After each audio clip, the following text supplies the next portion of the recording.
Selamat malam. Selamat datang di Jeritan Sunyi. Kisah yang akan kalian dengar malam ini berjudul Kutukan Hutan Larangan di Papua.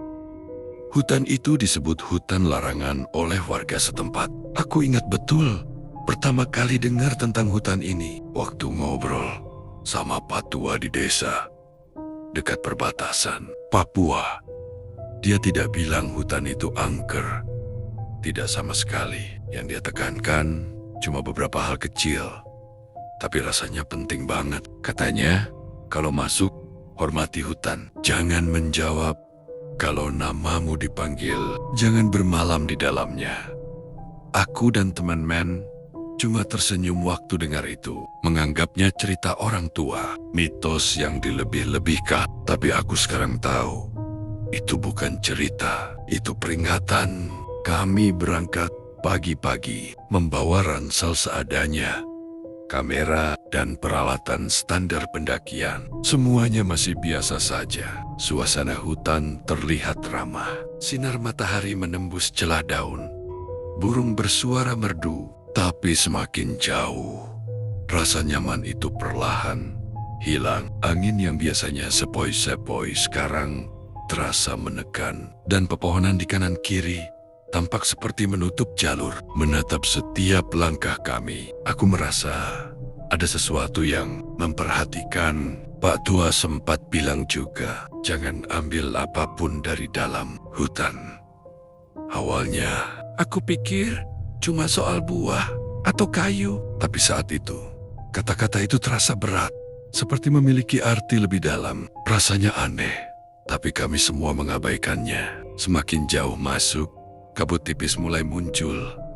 Tapi matahari masih cukup terang. Suara daun yang bergesekan terdengar lebih keras dari biasanya. Dan sesekali ada bunyi ranting patah dari arah yang tidak jelas. Kami berhenti sebentar, menatap sekeliling, merasa tidak sendirian. Meski tidak ada siapapun. Dani, salah satu teman kami tiba-tiba berhenti. Dia menunduk, menatap tanah. Katanya dia ingin masuk lebih dalam sendiri. Cuma mau ambil beberapa gambar. Kami sempat menegur, tapi dia tersenyum dan bilang sebentar saja. Saat itu, kami semua tertawa, menganggap itu biasa. Tapi ada sesuatu di dalam hati yang bikin aku menahan napas. Sesuatu yang samar, tapi terasa nyata. Seolah hutan itu menilai, menunggu, dan siap memberi konsekuensi kalau ada yang terlalu nekat. Kami melanjutkan perjalanan. Tapi sejak saat itu, setiap langkah terasa berbeda. Sunyi tidak lagi nyaman, tapi menekan. Angin membawa aroma tanah basah dan sesuatu yang lebih aneh. Tidak bisa dijelaskan. Pepohonan yang tadinya rimbun kini terlihat lebih gelap, lebih rapat. Setiap gerakan daun, setiap suara ranting membuat kami menoleh, tapi tidak ada apapun. Dan aku sadar, hutan ini bukan hanya tempat biasa. Hidup, ia punya batas yang tidak boleh dilanggar. Dan kami baru saja mulai menapakinya. Awalnya Dani cuma bilang mau masuk lebih dalam sebentar. Katanya, cuma ambil beberapa foto dan video. Kami menertawainya, berpikir, dia cuma penasaran. Tapi semakin lama menunggu, kami mulai sadar. Dani tak kunjung kembali. Panggilan kami tidak dijawab, dan suara langkah kakinya yang semula terdengar, samar-samar kini hilang begitu saja. Sunyi yang tiba-tiba itu membuat bulu kuduk berdiri. Seolah hutan itu menelan jejaknya, menutup ruang yang baru saja dia pijak. Kami mulai panik. Dani, di mana kamu? Teriak salah satu teman. Suaranya bergema di antara pepohonan tinggi, tapi yang terdengar cuma gema sendiri, memantul dan kembali ke telinga kami, makin membuat kepala pusing. Bau tanah basah semakin menyengat. Aroma yang aneh, seperti campuran kayu busuk dan sesuatu yang tidak bisa dijelaskan. Angin yang tadi lembut kini berputar dengan ritme tidak wajar, seolah menuntun kami mengikuti arah tertentu. Tapi juga menyesatkan. Semakin jauh kami mencari, rasanya hutan ini berubah. Jalur yang seharusnya lurus tampak memutar. Pepohonan tampak lebih rapat dan tinggi. Daun-daun bergesekan dengan suara aneh. Kadang terdengar seperti bisikan pelan, tapi begitu menoleh, tidak ada siapapun di sana. Tangisan samar terdengar dari kejauhan, tapi begitu kami berlari ke arah suara itu, ia lenyap. Hati kami mulai terasa sesak dan napas cepat kami terdengar keras di tengah sunyi yang menekan. Aku ingat menoleh ke teman-teman. Wajah mereka pucat, mata melebar, tangan gemetar. Semua mencoba tetap tenang, tapi ketegangan itu jelas terlihat. Kami sadar sesuatu yang aneh mulai mengikuti langkah kami. Sesuatu yang tidak terlihat, tapi terasa sangat dekat. Sesekali terdengar bunyi ranting patah di belakang, tapi setiap kali menoleh, tidak ada apa-apa. Detak jantung kami terdengar begitu keras di telinga sendiri. Dan yang paling menakutkan, seolah hutan itu tahu kami mulai panik. Semakin kami berlari mencari Dani, jalur kembali membingungkan, membuat kami merasa tersesat di tempat yang sama berulang-ulang. Cahaya matahari yang masuk melalui celah daun terasa redup, walaupun waktu masih siap. Bayangan pepohonan panjang dan bergoyang perlahan, tapi tidak ada angin yang nyata. Semua terasa hidup dan kami seperti ditonton, diperiksa, bahkan dihakimi oleh sesuatu yang tidak kasat mata. Saat malam mulai menutupi hutan, rasa takut itu semakin menjadi. Kami harus mencari Dani, tapi juga takut berjalan terlalu jauh. Setiap suara, setiap bisikan, setiap gerakan kecil membuat kami menunduk, menahan napas, mencoba tidak menarik perhatian hutan. Dan aku sadar satu hal, hilangnya Dani bukan kebetulan. Hutan ini punya aturan sendiri, dan setiap langkah kami sejak masuk telah melanggarnya sedikit demi sedikit. Hari sudah mulai sore ketika kami memutuskan untuk mencari Dani lebih jauh. Kami berjalan mengikuti jalur yang terlihat agak familiar, tapi semakin ke dalam, semuanya terasa salah. Tanah lembab, akar pohon menjuntai seperti tangan yang siap menahan kaki kami, dan kabut tipis mulai muncul, membuat jarak pandang semakin pendek. Setiap kali menoleh, pepohonan tampak berbeda, padahal jalur yang sama baru saja kami lalui. Rasa panik mulai merayap di dada. Tapi kami harus tetap mencari Dani. Kami berteriak, memanggil namanya. Suara kami pecah di udara hutan yang sunyi. Dani, di mana kamu? Suara itu terdengar samar, bergema, tapi tidak ada jawaban yang nyata. Hanya hening dan sesekali bunyi daun bergesekan yang terdengar aneh. Karena tidak ada angin, aku mulai merasakan bulu kuduk berdiri. Jantung berdebar lebih cepat. Dan rasanya seperti ada sesuatu yang memperhatikan langkah kami. Setiap suara kecil terasa berlebihan. Ranting patah, daun jatuh, bahkan suara burung yang biasanya riang sekarang terdengar aneh dan menekan. Ketegangan makin naik ketika kami menemukan sesuatu yang aneh. Jejak kaki tapi bukan jejak Dani. Terlihat samar, menembus tanah basah dan berlumpur, bergerak keluar dari jalur yang kami kenal. Ukurannya lebih besar dari kaki manusia biasa, dan bentuknya aneh, hampir seperti cakar. Kami berhenti sejenak, saling menatap, dan ada rasa takut yang membuat suara kami tersedak di tenggorokan. Tidak ada yang berani menyentuh jejak itu. Kami hanya melanjutkan pencarian, tapi rasa tidak nyaman itu terus menempel. Semakin jauh, hutan terasa hidup. Cahaya matahari yang tadi terang, kini remang, seolah tertahan oleh pepohonan. Angin berhenti berhembus, tetapi daun-daun bergesekan sendiri. Suara langkah kaki kami terdengar keras, tapi di balik itu, kadang ada gema langkah yang lain, tapi tidak sinkron dengan langkah kami. Aku mulai merasa bahwa kami bukan hanya mencari Dani, tapi juga sedang diawasi oleh sesuatu yang tidak terlihat. Kami menemukan tanda-tanda kecil ranting patah, daun tergeser, batu kecil berpindah. Semua hal itu sederhana, tapi ketika digabungkan, membuat kepala kami pusing. Rasanya seperti hutan itu memberi peringatan Aku bisa merasakan teman-temanku mulai panik. Langkah mereka gemetar, napas tersengal, tapi berhenti.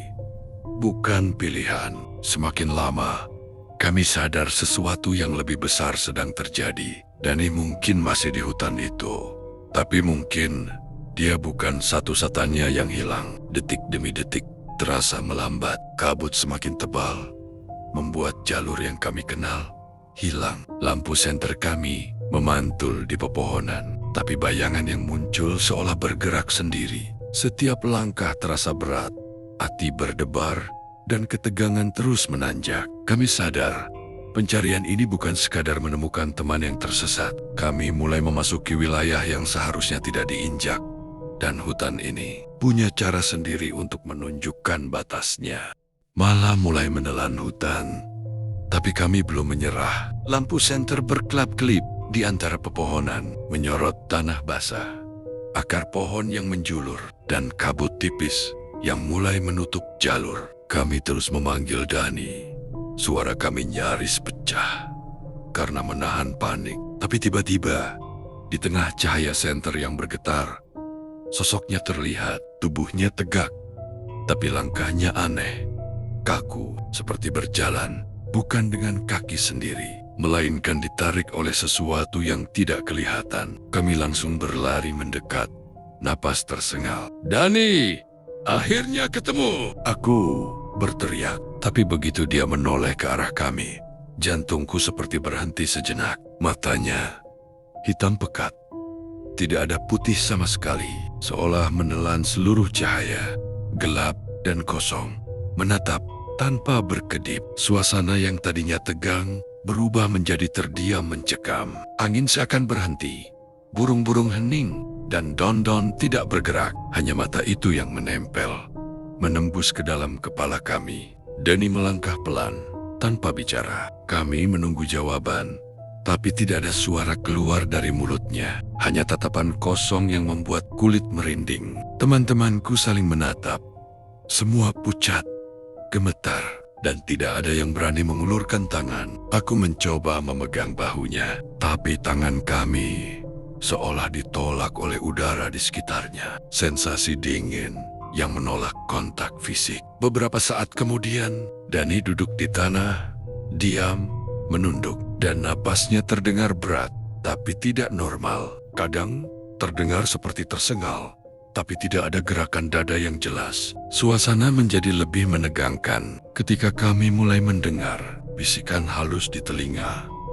Bukan dari Dani, tapi dari sekeliling hutan. Suara itu pelan, datar, tapi jelas memanggil nama Dani. Seolah ada sesuatu yang ingin menariknya kembali ke hutan. Aku mencoba bertanya, tapi Dani hanya menggeleng. Teman-temanku berbisik, ragu-ragu, takut salah bicara. Kami sadar, satu hal Dani kembali, tapi bukan sepenuhnya Dani yang kami kenal. Ada sesuatu yang menempel di dirinya, sesuatu dari hutan larangan itu. Sesuatu yang membuat matanya hitam, yang membuat langkahnya berbeda, dan yang membuat udara di sekelilingnya terasa menekan. Saat itu, aku mulai mengerti bahwa hilangnya Dani selama 7 hari bukan kebetulan. Tidak hanya tubuhnya yang hilang, tapi sebagian roh atau keberadaannya ikut terperangkap. Kami berdiri di sana, menatap Dani, menyadari satu hal menakutkan. Hutan itu tidak hanya mengambil, tapi juga menempelkan sesuatu pada siapapun yang melanggarnya. Dan apa yang menempel pada Dani adalah sesuatu yang lebih tua, lebih kuat, dan lebih berbahaya dari apapun yang bisa kami bayangkan. Sejak malam itu, Dani berubah total. Dia tidak bicara banyak, tapi setiap gerakannya terasa aneh. Saat berkelan, langkahnya perlahan dan berat, tapi tidak menyerupai cara manusia normal berjalan. Kadang tangannya bergerak sendiri, seperti meniru sesuatu yang tidak terlihat. Teman-temanku dan aku menatapnya dengan campuran takut dan bingung. Rasanya kami mengenal Dani, tapi sosok yang berjalan di depan kami ini bukan Dani yang dulu kami kenal. Yang paling menakutkan adalah matanya, hitam pekat, seperti lubang kosong yang bisa menelan cahaya. Bahkan Ketika kami menyalakan senter tepat di wajahnya, bola matanya tetap gelap. Aku mencoba berbicara padanya, menanyakan apa yang terjadi selama 7 hari itu. Tapi dia hanya menatap hutan, seolah sedang mendengarkan suara yang tidak kami dengar. Kadang tertawa pelan, tapi suaranya datar, tidak manusiawi. Sesuatu di dalamnya terasa berbeda. Berbeda, malam-malam berikutnya, Dani sering berdiri di tepi hutan. Dia menatap jauh ke dalam pepohonan, seakan menunggu atau mencari sesuatu. Kadang terdengar bisikan pelan, kadang suara daun patah. Tapi setiap kali kami mendekat, Dani menatap kami tajam dan berkata pelan, "Jangan ikut." Suaranya tidak seperti biasa. Ada nada asing yang sulit dijelaskan. Rasanya seperti ada dua entitas di dalam dirinya. Satu Dani yang kami kenal, dan satu lagi sesuatu dari hutan. Suasana di sekitar rumah kami pun berubah. Suara binatang malam terdengar lebih aneh. Bayangan di pepohonan bergerak seolah hidup, dan kabut tipis selalu muncul di malam hari. Walaupun cuaca cerah, teman-temanku mulai merasa tidak nyaman. Beberapa bahkan tidak berani keluar malam. Tapi Dani tetap tenang. Dia seperti sudah terbiasa dengan sesuatu yang kami tidak bisa lihat. Kadang ia duduk diam, menatap kosong ke arah hutan, dan sesekali tersenyum tipis. Senyum itu membuat aku merasa sesuatu yang gelap sedang menempel padanya. Aku mulai memperhatikan benda-benda kecil yang dibawanya dari hutan. Batu-batu hitam, ranting patah dengan bentuk aneh, daun-daun kering yang tampak seperti dibakar oleh panas yang tidak wajar. Semua benda itu membuat udara di sekitarnya terasa berat, menekan, dan seolah memberi tanda bahwa ada sesuatu yang mengikuti Dani. Suatu malam, salah satu batu itu bergerak sendiri, menepuk lantai perlahan, seperti mengetuk, dan aku bisa mendengar bisikan halus dari dalam hutan, memanggil namanya. Saat itulah aku benar-benar sadar. Dani kembali, tapi dia bukan lagi sepenuhnya manusia. Sesuatu dari hutan larangan itu ikut bersamanya, dan keberadaannya mulai terasa menempel pada kami. Ketegangan meningkat setiap kali dia menatap kami dengan mata hitam pekat itu, seakan menyampaikan pesan yang tidak bisa diucapkan. Hutan ini masih memanggil, dan Dani bukan satu-satunya yang dikaitkan dengan kutukan itu.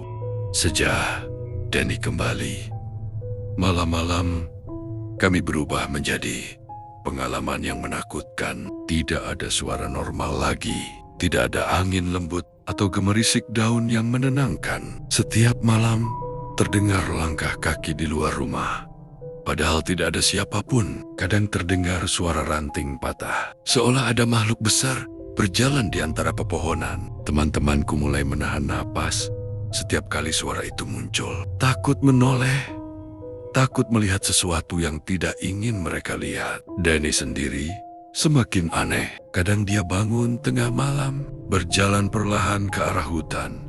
Matanya hitam pekat, tidak ada ekspresi sama sekali. Aku dan Tuan Man mencoba menghentikannya, tapi dia menatap tajam, menimbulkan rasa takut yang sulit dijelaskan. Suaranya datar ketika dia berbicara, tapi setiap kata terasa seperti bisikan dari dunia lain. Kadang dia menatap kami, kadang dia menatap pepohonan, seolah sedang mendengar sesuatu yang tidak terdengar oleh manusia biasa. Pada satu malam, suara bisikan itu menjadi lebih jelas. Aku duduk di dekat Dani, mencoba menenangkan diri.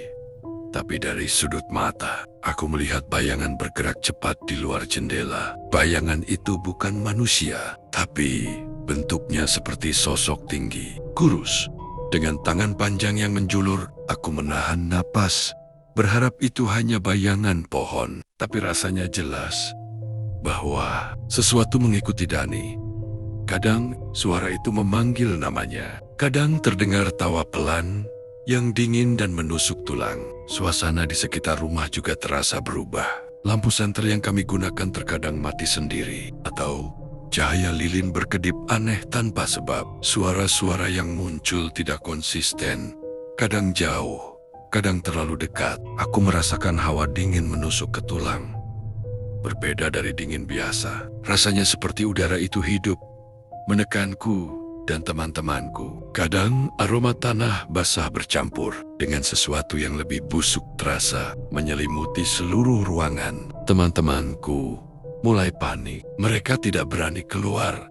Beberapa bahkan tidur di kamar dengan pintu terkunci. Tapi Dani, entah mengapa, tetap tenang. Dia duduk di depan jendela, menatap ke arah hutan. Matanya hitam seperti menelan seluruh cahaya. Kadang bibirnya bergerak pelan, mengucapkan kata-kata yang tidak kami mengerti. Dan udara di sekitarnya terasa berat. Rasanya seperti sesuatu sedang menempel padanya. Sesuatu yang kami tidak bisa lihat, tapi bisa dirasakan dengan jelas. Aku menyadari satu hal menakutkan.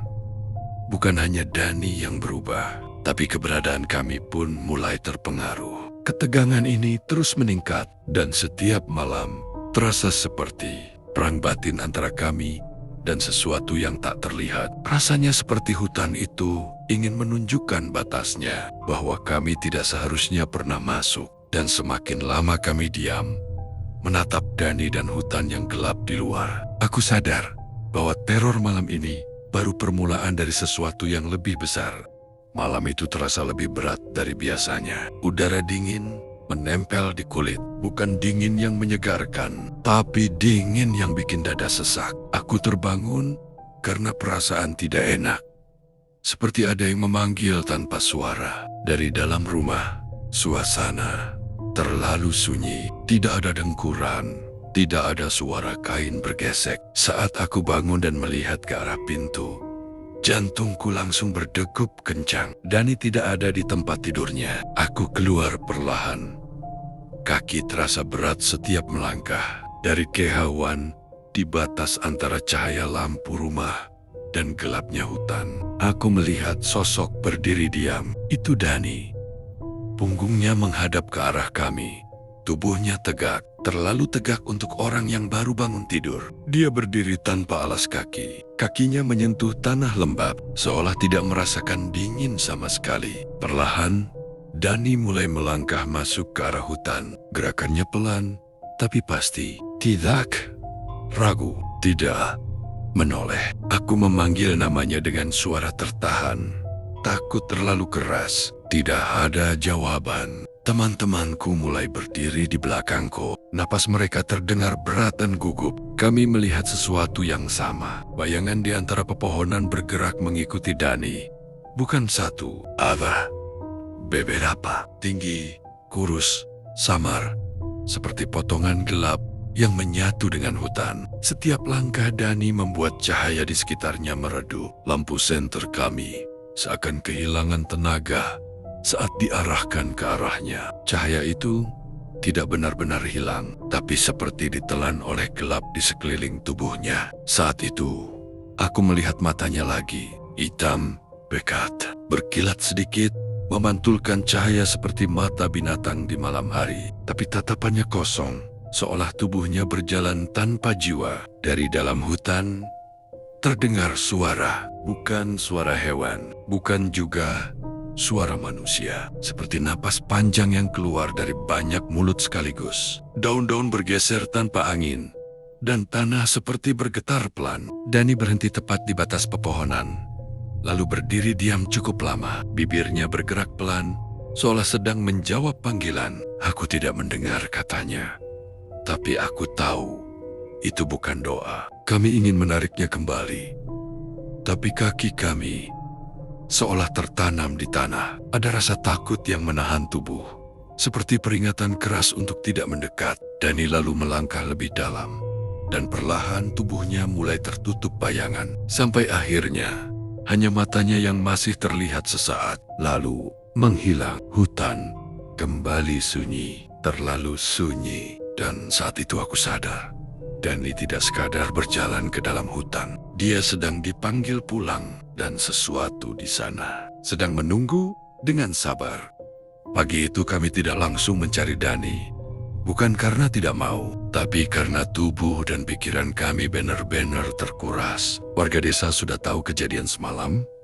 Bahkan Sebelum kami bercerita, tatapan mereka berubah saat melihat wajah kami. Tidak ada yang bertanya panjang, mereka hanya saling pandang, lalu menyuruh kami menunggu. Beberapa jam kemudian, seorang tetua adat datang. Usianya sudah sangat tua, rambutnya memutih semua, tubuhnya kurus, tapi sorot matanya tajam dan berat, seperti orang yang sudah terlalu sering melihat hal-hal yang tidak ingin diingat. Begitu mendengar nama Dani disebut, wajahnya langsung mengeras. Dia tidak kaget, tidak juga heran, seolah kejadian ini sudah pernah terjadi sebelumnya. Tetua itu hanya bertanya satu hal, dia masuk tanpa izin? Kami mengangguk pelan, tenggorokan terasa kering. Tetua itu menghela napas panjang, lalu berkata bahwa Dani bukan sekadar tersesat. Dia sudah melanggar batas yang tidak terlihat, batas antara manusia dan penghuni hutan larangan. Menurutnya, hutan itu bukan kosong, ada yang menjaga, ada yang tinggal jauh sebelum manusia datang. Kalau seseorang masuk tanpa izin, apalagi bermalam, dan mengambil sesuatu, maka hutan akan menandai orang itu, bukan untuk langsung membunuh, tapi untuk diikat, agar suatu hari bisa dipanggil kembali. Mata hitam yang dimiliki Dani bukan penyakit, itu tanda bahwa sebagian dirinya sudah tidak sepenuhnya milik dunia manusia. Kami bertanya, apakah Dani masih bisa diselamatkan? Tetua itu terdiam lama, terlalu lama. Lalu dia berkata pelan, yang kembali belum tentu pulang. Kata-kata itu membuat dadaku terasa berat. Dia menjelaskan bahwa saat Dani menghilang 7 hari, waktunya tidak sama dengan waktu kita. Di dalam hutan larangan, waktu bisa terlipat. Bisa jadi Dani sudah hidup bertahan-tahan di sana. Bisa jadi dia sudah berjanji sesuatu. Tetua adat itu bilang, kutukan bukan selalu bentuk siksaan. Kadang kutukan adalah ikatan. Jika ikatan itu sudah kuat, maka manusia hanya tinggal menunggu. Menunggu dipanggil, menunggu lelah, menunggu menyerah. Ritual bisa dilakukan, tapi hasilnya tidak pernah pasti. Karena yang dihadapi bukan roh penasaran, tapi penjaga yang punya aturan sendiri. Saat tetua itu menatap ke arah hutan, aku merasakan bulu kuduku berdiri. Dia berkata, kalau malam ini dia dipanggil lagi, jangan ditahan. Kalimat itu terdengar kejam, tapi dari matanya aku tahu itu bukan pilihan, itu peringatan. Karena kalau manusia melawan aturan hutan, maka hutan akan mengambil lebih banyak. Dan di saat itu juga, angin dari arah hutan berhembus pelan, membawa aroma tanah basah yang sangat familiar. Seolah hutan mendengar pembicaraan kami dan tahu bahwa waktunya hampir tiba.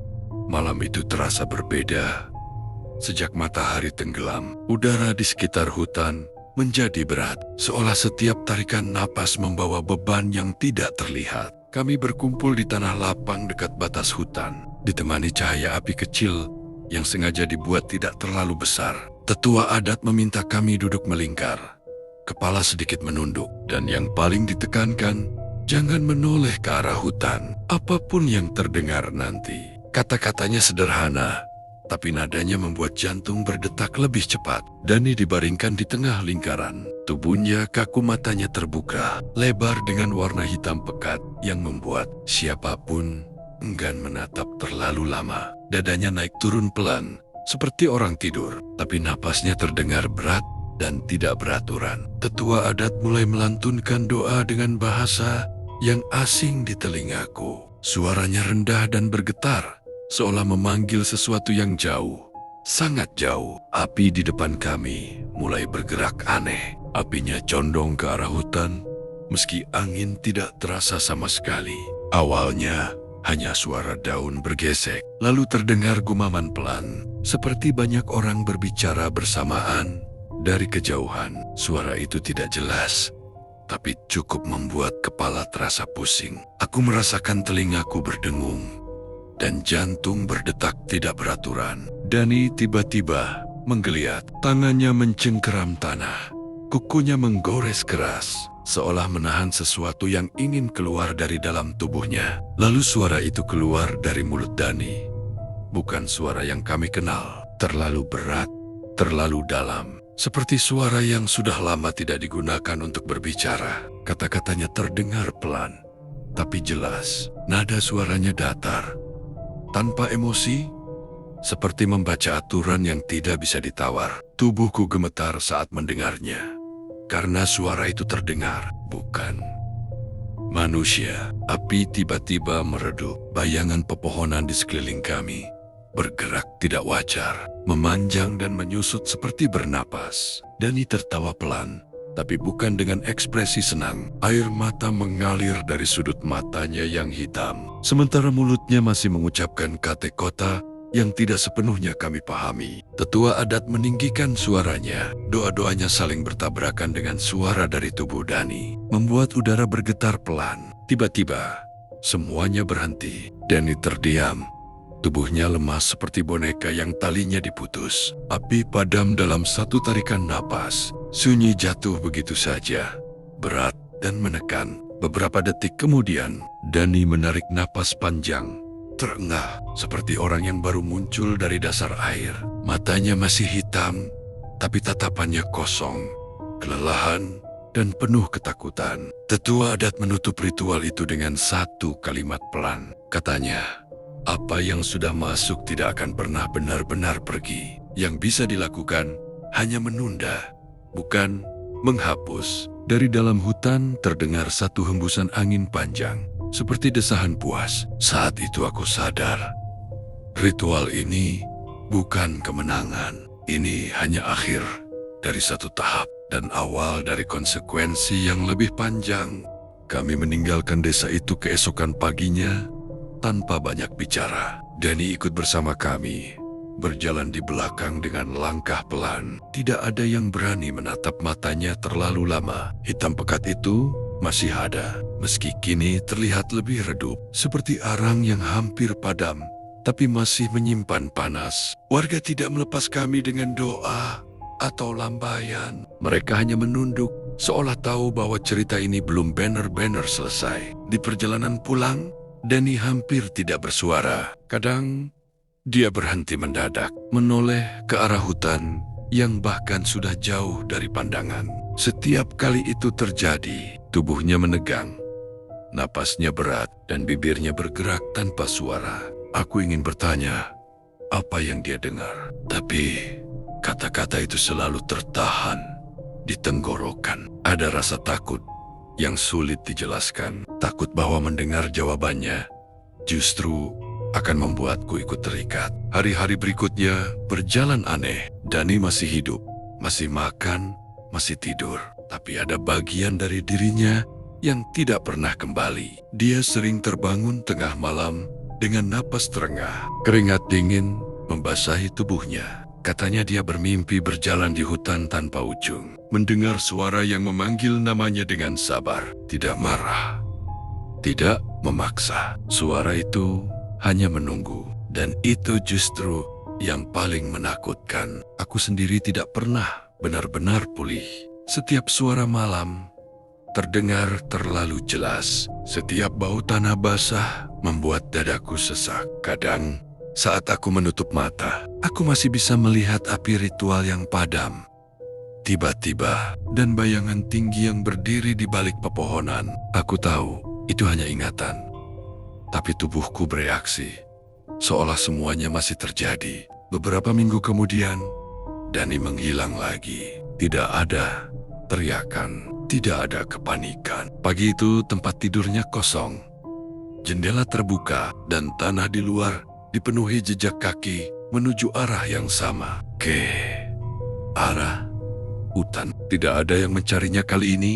Tidak ada ritual. Semua orang tahu yang pergi itu bukan lagi sepenuhnya manusia. Sampai sekarang, setiap kali aku melewati hutan lebat atau jalan sunyi, aku selalu merasa ada yang berjalan di belakangku. Tidak menyentuh, tidak berbicara, hanya mengikuti, menunggu. Aku lengah, menunggu aku menoleh. Dan aku tahu satu hal pasti, ada tempat yang tidak diciptakan untuk manusia, dan ada yang boleh kembali dari sana, tapi tidak pernah benar-benar pulang. Dan saat kami pikir Dani sudah kembali, kami salah. Jika ceritanya membuatmu merinding, berarti pesannya sampai. Jangan lupa like, komentar, dan bagikan ke yang berani. Sampai jumpa di kisah horor berikutnya. Kalau kamu masih berani.